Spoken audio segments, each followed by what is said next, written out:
everyone, and welcome to today's episode of 50 Shades of London, the show where I, Cassidy Quinn, count down the 50 days until I leave for this summer's London 2012 Olympics and show you every single day a fun fact about the Olympic Games while removing a link from my paper chain countdown. So, today's fun facts are, again, about basketball, which means, again, I'm losing the British accent because basketball is an American sport.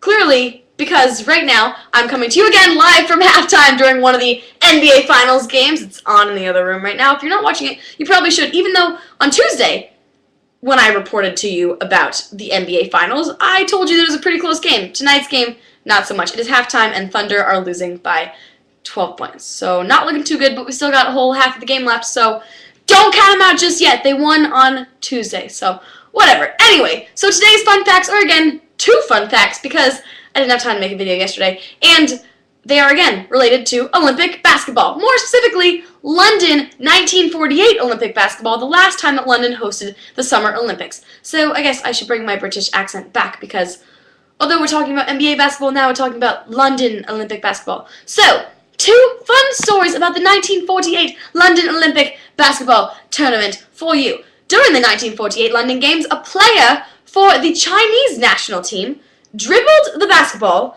under the legs of the 7-foot-tall Bob Kurland, who is the, again, 7-foot-tall center for the U.S. Olympic team that year. And how did that turn out for both of them? Well, the little Chinese guy scored on a layup. So, woo! Go short, people! I like this story a lot because it makes me think that, you know, maybe someday if I'm facing off in the Olympics against someone 7-foot-tall, or not even the Olympics, just some basketball game against someone 7-foot-tall, I could duck under their legs and score a layup too. So, hopefully that will happen someday, because I'm always rooting for the short people, because I'm one of them.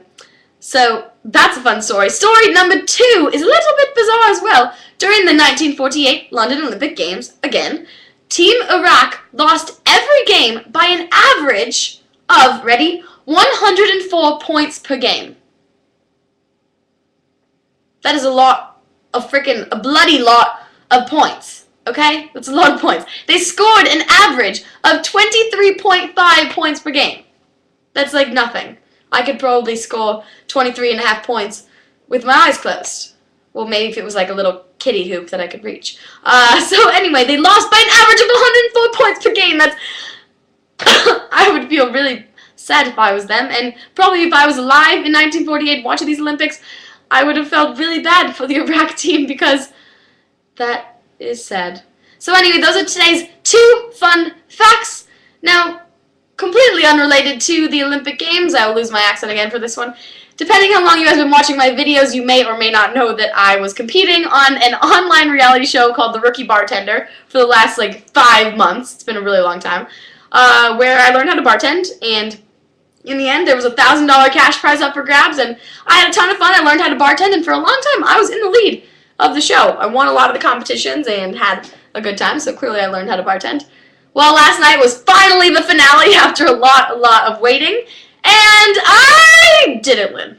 Nope, didn't win. Sorry to disappoint you. Sorry if I led you astray, led you on there. But no, I didn't win. So I did not win the $1,000 cash prize. But you know, it's okay. I still learned how to bartend, and I had a lot of fun. Last night, I invented my very own red velvet cake martini. It was so good. Well, I thought it was good. If you don't like sweet drinks, you would hate it. But it was 3 olives cake vodka, 3 olives cherry vodka. 3 olives is a brand. It's not actual olives. Pineapple juice and grenadine. And you shake it up, put it in a martini glass. It's all foamy. It tastes like red velvet cake.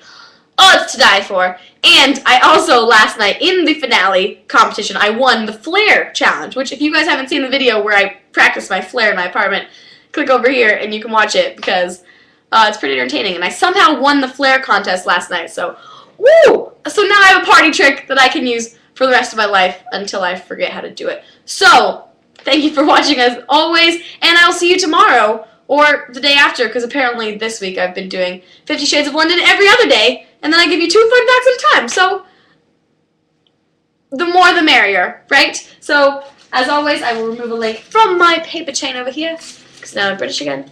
I'm having an identity crisis of accents during the day's episode, so I will see you again tomorrow for 50 Shades of London, and yeah, There's only 37 days left, so woohoo! Yes! Cheerio!